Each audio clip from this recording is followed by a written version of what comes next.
बिस्मिल्लाहिर्रहमानिर्रहीम। मैं हूं सलमान आबिद। आज हम गुफ्तगू करेंगे पाकिस्तानी सियासत में एक इशू जो बहुत ज़्यादा टकराव का सबब बन रहा है। वो है इमरान खान की हुकूमत का ख़ात्मा और उसमें आलमी साजिश का खेल। क्योंकि दो नैरेटिव यहाँ पर हमारे सामने मौजूद हैं। एक नैरेटिव वो है जो इमरान खान का और तहरीक इंसाफ का है, जिसमें वो बड़े तवातर के साथ उस आलमी साजिश का जिक्र करते हैं जिसमें कुछ पाकिस्तानी सहूलतकारों ने मिलकर उनकी हुकूमत को ख़त्म किया है।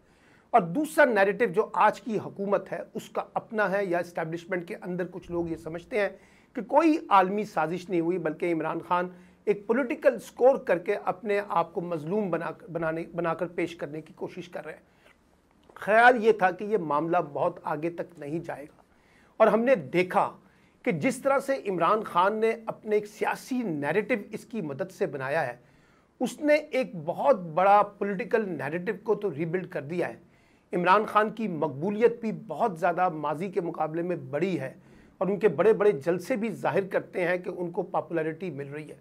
लेकिन अब पिछले 2-4 दिनों के अंदर हम देख रहे हैं कि DGISPR के कुछ बयानात और उसका जवाबी रद्द-ए-अमल जो तहरीक इंसाफ का आ रहा है, उससे ताल्लुकात जो लगता है कि इस्टेब्लिशमेंट में और इमरान खान के दरमियान ख़राब होते जा रहे हैं या ख़राब हो चुके हैं, और उसकी इस्लाह के जो पहलू हैं वो कम नज़र आते हैं। मसलन DGISPR ने बड़े वाज़े तौर पे अब कहा है कि कोई इंटरनेशनल कॉन्स्पायरेसी जो है इमरान खान की हुकूमत के ख़ात्मे में नहीं है, और हमने इसको फर्दर इन्वेस्टिगेट भी किया और इसकी इजलास के अंदर बाकायदा इसके ऊपर बातचीत भी हुई। तो ये चैप्टर यहाँ ख़त्म हो जाना चाहिए कि किसी आलमी साजिश के तहत इमरान खान को निकाला गया। उसका एक जवाबी रद्द-ए-अमल जो है वो बड़ा सख्त तहरीक इंसाफ की तरफ से आया। पहले असद उमर ने और शीरी मज़ारी ने कहा कि जनाब, अगर DGISPR सियासी मामलात की तशरीह करेंगे तो फिर उसका जवाब तो आएगा, और जब जवाब आएगा तो उससे रद्द-ए-अमल पैदा होगा, टकराव पैदा होगा। ऐसा नहीं होना चाहिए। तो DGISPR अपने बयानात को महदूद रखें और कोशिश करें कि वो इस तरह के बयानात ना दें जिससे सियासी तलखी पैदा हो। ख्याल था कि शायद यहाँ बात ख़त्म हो जाएगी, लेकिन DGISPR फिर एक TV इंटरव्यू में आए और उन्होंने कहा कि उन्होंने किसी सियासी मामलात की तशरीह नहीं की है, बल्कि कुछ हक़ाइक़ पेश किए हैं, और ये जो बार बार कहा जाता है एक आलमी साजिश हुई है, इसका कोई ज़िक्र हमारे पास नहीं है, ना कोई शवाहिद हैं। फिर उसके बाद फिर हमने देखा कि, और उन्होंने ये भी कहा DGISPR ने कि अगर आज की हुकूमत इस पर जुडिशल कमीशन बनाना चाहती है तो मोस्ट वेलकम, वो बनाए, हम हर तरह के नताइज को कबूल करने के लिए तैयार।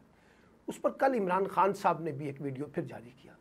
उन्होंने कहा कि ये DGISPR कहाँ से इन्वेस्टिगेशन करने लग गए, और ये कहाँ से तहकीकात हो गई, किसने तहकीक की है, किसने ये नतीजा निकाला है जो यहाँ बनाकर पेश किया जा रहा है। उन्होंने कहा मैंने तो एक पूरा प्रोसेस बताया है कि किस तरीके से एक आलमी साजिश हुई है और किस तरीके से उसकी तरतीब जो है वो मैंने बताई है। तो उनका रद्द-ए-अमल भी बड़ा सख्त था, और उसके ऊपर फिर जो है वो DGISPR ने कहा कि मैंने अपना ज़ाती बयान नहीं दिया बल्कि इदारे का बयान दिया। तो लगता है कि इमरान खान वर्सेस इस्टेब्लिशमेंट जो है वो एक बार फिर माहौल जो है उस आलमी साजिश के हवाले से तल्ख होता जा रहा है।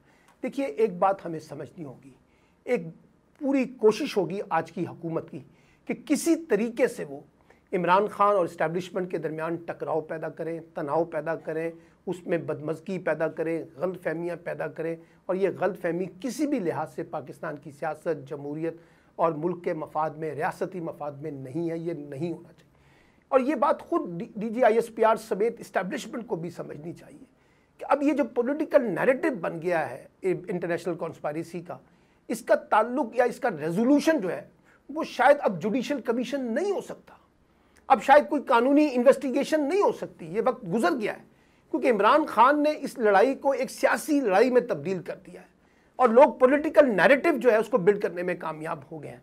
तो अगर वो इससे गुरेज करें और बिला वजह बार बार आके वजाहत पेश करने की बजाय इस सियासी मामले को सियासी मैदान तक छोड़ दिया जाए, और इमरान खान तय करें, आज की हुकूमत तय करे, वोटर तय करे, अगला इलेक्शन तय करे, सियासत तय करे, सियासतदान तय करे, इसमें इस्टेब्लिशमेंट को अपने आप को डिस्कनेक्ट करना चाहिए। लेकिन अगर इस्टेब्लिशमेंट बिला वजह जब इसमें जाएगी तो फिर उसका एक रद्द-ए-अमल तो बड़ा सख्त जो है वो तहरीक इंसाफ में फितरी तौर पर आएगा, और जब जवाब आएंगे तो उससे फिर बार बार इस्टेब्लिशमेंट को आके वजाहत करनी पड़ेगी।